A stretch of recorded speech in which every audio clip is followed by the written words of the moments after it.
Olá, meu nome é Ian Dieb e hoje trouxe para a nossa análise um caso que tem repercutido bastante na mídia e nas redes sociais. Por que a CPI da pandemia não pode investigar os governadores de estado nem os prefeitos? Bom, para entendermos melhor, vamos partir para algumas explicações. A Constituição Federal, em seu artigo 2º, divide a União em 3 poderes: Executivo, Legislativo e Judiciário, cada um com suas funções típicas e atípicas. Há, para fim de controle, um sistema de freios e contrapesos entre os poderes. É uma forma da manutenção da interdependência harmônica que existe entre eles, para evitar qualquer tipo de excedente entre funções. Em complemento, o artigo 49, inciso 10 da Constituição Federal diz o seguinte: é da competência exclusiva do Congresso Nacional fiscalizar e controlar, diretamente ou por qualquer de suas casas, os atos do Poder Executivo, incluídos aí os da administração indireta. Esse ato de fiscalização é uma clara expressão do sistema de freios e contrapesos do Legislativo em frente ao Executivo. Uma das maneiras de fiscalização prevista na Constituição é a criação das Comissões Parlamentares de Inquérito, as CPIs. A previsão para a criação da CPI está no artigo 58, parágrafo 3º da Constituição.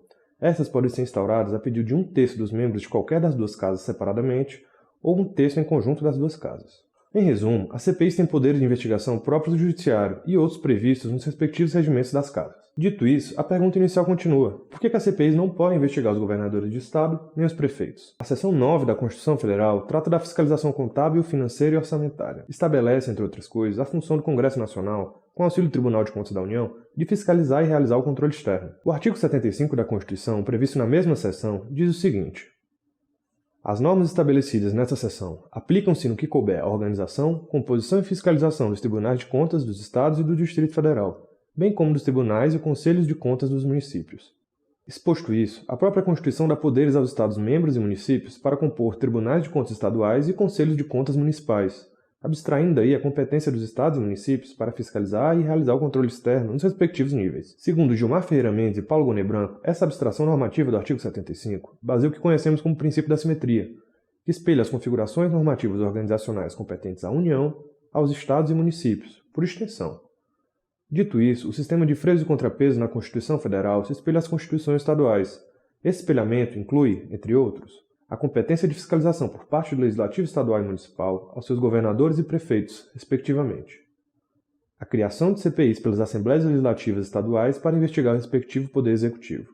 Vale lembrar que o princípio da simetria não é absoluto, e nem todas as competências e privilégios previstos na Constituição são transponíveis aos respectivos poderes dos demais entes federativos. O princípio da simetria, ao passo que serve como espelho, também age como moldura, impedindo as constituições estaduais de inovarem no que diz respeito à organização e harmonia dos poderes contidos nas constituições estaduais. Quanto a esse assunto, que é mais complexo do que demonstro aqui, para não me alongar demais no vídeo, prefiro deixar as ADIs citadas como complementação do assunto e deixo explicado desta forma. Ao passo que o Congresso Nacional tem a competência de fiscalizar os atos do Poder Executivo Federal, as Assembleias Legislativas têm competência para fiscalizar os atos do Poder Executivo Estadual. E, a essa competência de fiscalização se estende a formação de comissões parlamentares de inquérito. Em suma, as CPIs do Congresso Nacional não podem investigar os atos dos governadores e prefeitos, pois a competência de investigação desses últimos resta às Assembleias Estaduais e Municipais, respectivamente.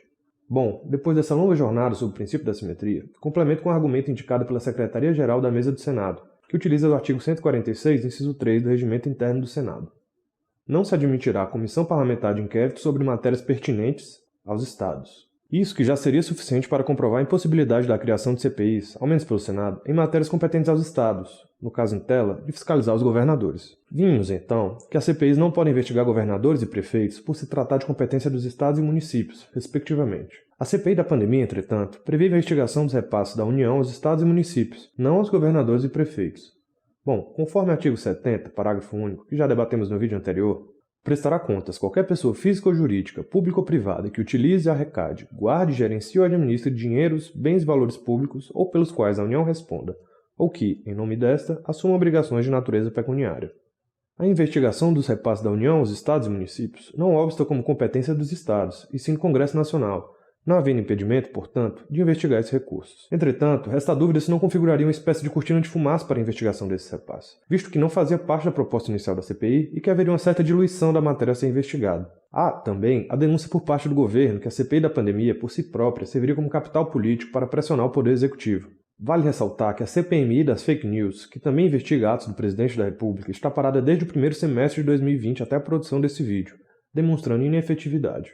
Essa CPI da pandemia também não poderia se mostrar ineficaz? No meu entendimento, tanto o argumento da cortina de fumaça quanto o argumento da inefetividade só podem ser mais trabalhados com o fator tempo e análise dos trâmites da CPI. No futuro, pretendo fazer outro vídeo para analisar esses resultados.